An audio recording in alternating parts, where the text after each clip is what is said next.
السلام علیکم ناظرین کرام، نئی ویڈیو میں آپ کو خوش آمدید کہتے ہیں۔ عمران خان نے حال ہی میں ایک اور کام کیا ہے۔ آپ جانتے ہیں اسلام آباد ہائی کورٹ ہو اور وہاں جسٹس عامر فاروق جیسے ججز ہوں، تو وہاں پہ تو عمران خان کے معاملے میں بڑا ہی مثالی قسم کا انصاف ہوتا ہے، اور عمران خان کی پہلے دن سے ایک ہی اسٹریٹجی رہی ہے کہ اسلام آباد ہائی کورٹ فیصلے کرے، فیصلے محفوظ کر کے کہیں الماری میں نہ رکھ دے، جسٹس عامر فاروق اس پہ انڈے دینے نہ بیٹھ جائیں تاکہ ہم سپریم کورٹ آف پاکستان سے رجوع کر سکیں۔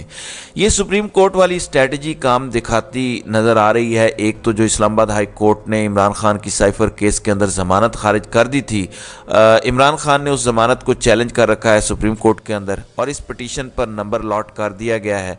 اب یہ جو جاری ہفتہ ہے، ممکن ہے کہ اس ہفتے کے اندر ہی عمران خان کی درخواست پر سماعت ہو جائے۔ پھر عمران خان نے اسلام آباد ہائی کورٹ میں ایک اور معاملہ چیلنج کیا تھا کہ سائفر کیس میں جو فرد جرم عائد کی گئی اس میں قانونی تقاضے پورے نہیں کیے گئے۔ اب جسٹس عامر فاروق کی عدالت سے اور کیا فیصلہ آنا تھا، انہوں نے کہا کہ جی بالکل سارے قانونی تقاضے پورے کیے گئے ہیں، اور انہوں نے عمران خان کی درخواست کو خارج کر دیا۔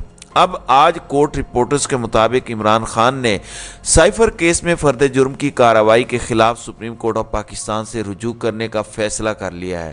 اسلام آباد ہائی کورٹ نے عمران خان کی درخواست پر جو فیصلہ دیا تھا کہ فرد جرم درست عائد ہوئی ہے، اب اسلام آباد ہائی کورٹ کا فیصلہ Imran Khan supreme court of Pakistan کے اندر چیلنج کریں گے۔ ظاہر ہے اب یہ دونوں فیصلے جسٹس قاضی فائز عیسیٰ کی سپریم کورٹ کرے گی۔ اب ضمانت والے فیصلے کے اندر میرے خیال میں اسلام آباد ہائی کورٹ کو شرمندگی کا سامنا کرنا پڑے گا، خاص طور پر سپریم کورٹ جب ان چیزوں کو پکڑے گی، خاص طور پر جس طرح میرٹس پر بات کی گئی ہے۔ عمران خان کے وکلاء ضرور یہ پوائنٹس اٹھائیں گے۔ میں نے اس سے پہلے گزشتہ دنوں بھی کہا تھا کہ یہ معاملہ ٹھیک نہیں کیا گیا۔ پھر آج احتجاج اور توڑ پھوڑ کے مقدمات میں عمران خان کی 3 اور شاہ محمود قریشی کی ایک ضمانت کی درخواست پر انسداد دہشت گردی کی عدالت میں کارروائی آگے بڑے بغیر جو ہے وہ سماعت 14 نومبر تک ملتوی ہو گئی ہے۔ بتایا یہ گیا ہے کہ پروسیکیوٹر صاحب چھٹی پر ہیں، اس لیے اب اگلی سماعت ہوگی 14 نومبر کو، اور آئندہ ان کیسز کی سماعت پر یہ بتایا گیا ہے کہ سائفر کیس کے ساتھ جیل میں ان کی سماعت ہونے کا امکان ہے۔ ان کیسز کے اندر عمران خان اور شاہ محمود قریشی کی ضمانتیں تقریباً کنفرم ہیں۔ اس کی وجہ یہ ہے کہ جو 7 شریک ملزمان ہیں ان کی ضمانتیں آلریڈی کنفرم ہو چکی ہیں۔ پھر اصل خبر آج ایک اور ہے، اور وہ نہ سپریم کورٹ سے ہے نہ ہائی کورٹ سے ہے، وہ سائفر عدالت سے ہے۔ سائفر عدالت نے آج سپرنٹینڈنٹ اڈیالہ جیل کو توہین عدالت کا نوٹس جاری کر دیا ہے۔ اب ہوا کیا؟ ہوا یہ کہ 3 دن پہلے عدالت نے یہ حکم دیا تھا کہ عمران خان کی ان کے صاحبزادوں کے ساتھ، ان کے بیٹوں کے ساتھ واٹس ایپ پر بات چیت کروائی جائے، اور کچھ دن یا ہفتہ پہلے یہ بات چیت ہوئی بھی تھی، لیکن عدالت کے حکم کے باوجود عمران خان کی ان کے بیٹوں کے ساتھ گفتگو نہیں کروائی گئی، جس کے بعد توہین عدالت کی درخواست کی گئی۔ تو آج سائفر کے جج ابو الحسنات ذوالقرنین نے اس درخواست پر جو اڈیالہ جیل کے سپرنٹینڈنٹ کو توہین عدالت کا نوٹس جاری کیا ہے 8 نومبر کو، یعنی کوئی زیادہ لمبی چوڑی تاریخ نہیں دی، اب 8 نومبر کو انہیں عدالت میں بلا لیا ہے کہ انہوں نے کیوں عمران خان کی ان کے بیٹوں سے بات چیت نہیں کروائی۔ اب دیکھنا یہ ہے کہ اس بار کیا ایسا موقف اختیار کیا جاتا ہے کہ عدالت مطمئن ہو سکے۔ آخر کیا وجہ ہے؟ کیا کوئی قومی سلامتی سے جڑا ہوا معاملہ ہے کہ عمران خان کے ان کے بیٹوں کے ساتھ واٹس ایپ پر کال یا گفتگو نہیں کروائی جا سکتی؟ ظاہر ہے اب اس کے لیے ہمیں تھوڑا سا انتظار کرنا پڑے گا، جس کے بعد صورتحال کلیئر ہو جائے گی۔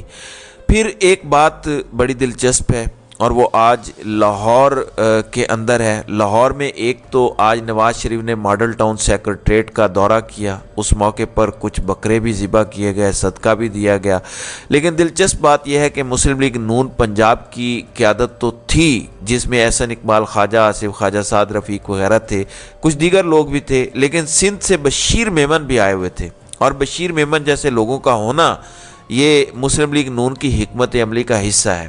وہ تمام افسران جو کسی عہدے پر ہیں، کسی پوسٹ پر ہیں، اگر وہ مسلم لیگ نون کے مفادات کا تحفظ کریں گے، خیال رکھیں گے، تو پھر وہ نوازے بھی جائیں گے۔ آج وہ فرما رہے تھے کہ میں کوئی عہدہ نہیں مانگ رہا مسلم لیگ نون سے، وہ کچھ فائلیں بھی اٹھا کے آج نواز شریف سے ملے۔ ظاہر ہے تھوڑا عرصہ پہلے یہ صاحب ٹی وی پر بیٹھ کے عمران خان کے خلاف جو باتیں کرتے تھے، ظاہر ہے نوکری کے فوراً بعد مسلم لیگ نون کو جوائن کرنا، نواز شریف کو اپنا قائد قرار دینا، یہ ہے وہ اصل چیز کہ کس طریقے سے مسلم لیگ نون پورے سسٹم کو کنٹرول کرتی ہے اور چیزوں کو لے کر چلتی ہے۔ لیکن اس وقت نواز شریف خود سسٹم ہے تو وہ کچھ بھی کر سکتے ہیں۔ آج تو خواجہ آصف کہہ رہے تھے کہ ڈیل کا تاثر درست نہیں ہے، کوئی ڈیل نہیں ہوئی۔ انہوں نے کہا کہ نواز شریف کو واپس آنا تھا صحیح وقت پر، وہ واپس آ گئے۔ خواجہ صاحب بڑے قابل احترام ہیں، لیکن انہی کی برادری کے ایک اور شخص ٹی وی پر بیٹھ کر فرماتے ہیں کہ جنہوں نے بھیجا تھا نواز شریف کو وہ بھی جانتے ہیں، تو بھیجا اگر کسی خاص معاہدے کے تحت یا ڈیل کے تحت گیا تھا تو ظاہر ہے واپسی بغیر ڈیل کے کیسے ہوگی؟ یہ بھی ایک بنیادی سوال ہے۔ پھر آج مسلم لیگ نون کہہ تو رہی تھی کہ لیول پلینگ فیلڈ ہونی چاہیے اور سب سیاسی جماعتوں کو موقع ملنا چاہیے، لیکن یہ جو کچھ ہو رہا ہے، جو پی ٹی آئی کے ساتھ کیا جا رہا ہے، اس میں مسلم لیگ نون کی خاموش رضامندی شامل ہے۔ مسلم لیگ نون ہی چاہتی ہے کہ اس کو کھلا میدان دیا جائے، کیونکہ مسلم لیگ نون کو اب بھی یقین نہیں ہے کہ وہ الیکشن جیت پائے گی۔ مسلم لیگ نون کو اب بھی پتہ ہے کہ وہ عوام کے پاس گئے تو عوام نے جو ان کی درگت بنانی ہے وہ ہمیشہ یاد رکھیں گے۔ مثال کے طور پر میں آپ کو تحریک انصاف کے بانی رکن حامد خان کی گفتگو بتاتا ہوں، جو شاکر اوان نے آج رپورٹ کی۔ انہوں نے کہا کہ تحریک انصاف انتخابات میں بھرپور حصہ لے گی، کیونکہ عوام کی بہت بڑی تعداد الیکشن میں تحریک انصاف کو ووٹ ڈالنا چاہتی ہے اور ہم اس موقع کو بالکل بھی ضائع نہیں کریں گے۔ یہ پاکستان تحریک انصاف کے اوپر ہوگا کہ لوگ ان کو ووٹ دینا چاہتے ہیں اور تحریک انصاف یہ ووٹ کیسے لیتی ہے اور اس کو اپنی کامیابی میں کیسے بدلتی ہے، کیونکہ لوگ تو ان کو ووٹ دینا چاہتے ہیں۔ اب مسلم لیگ نون کا مسئلہ یہ ہے کہ ان کے پاس ہر چیز ہے، سسٹم کی قبولیت ہے، سسٹم کی سپورٹ ہے، لیکن وہ جو لوگ ووٹ دینا چاہتے ہیں وہ فیکٹر کہیں پہ مسنگ ہے۔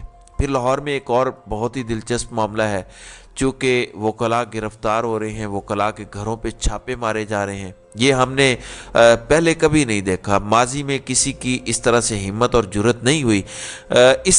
اس کی وجہ یہ ہے کہ ایک ایک کر کے یہ اوپر بیٹھی اشرافیہ ان تمام اداروں آرگنائزیشنز کو کمزور کرنا چاہتی ہے تاکہ وہ کہیں پر بھی ہمارے مخالف نہ کھڑے ہو سکیں۔ اب اس پر لاہور بار ایسوسی ایشن نے تگڑا سٹانس لیا۔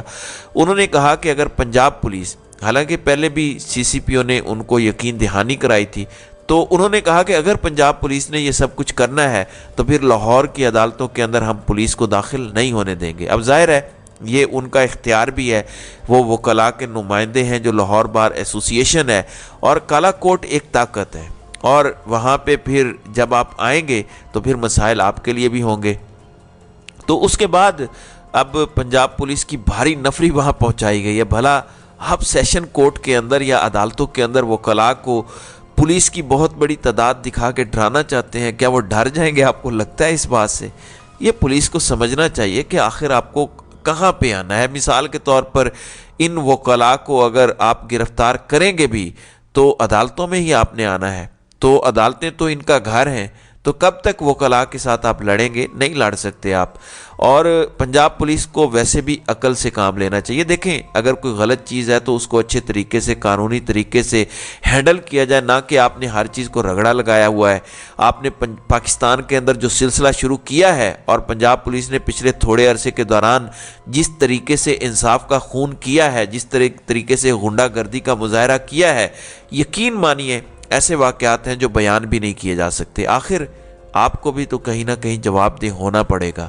تو ناظرین کرام، آپ کی اس ویڈیو کے حوالے سے کیا رائے ہے؟ آپ اپنی رائے کا اظہار کامنٹ سیکشن میں ضرور کیجیے گا۔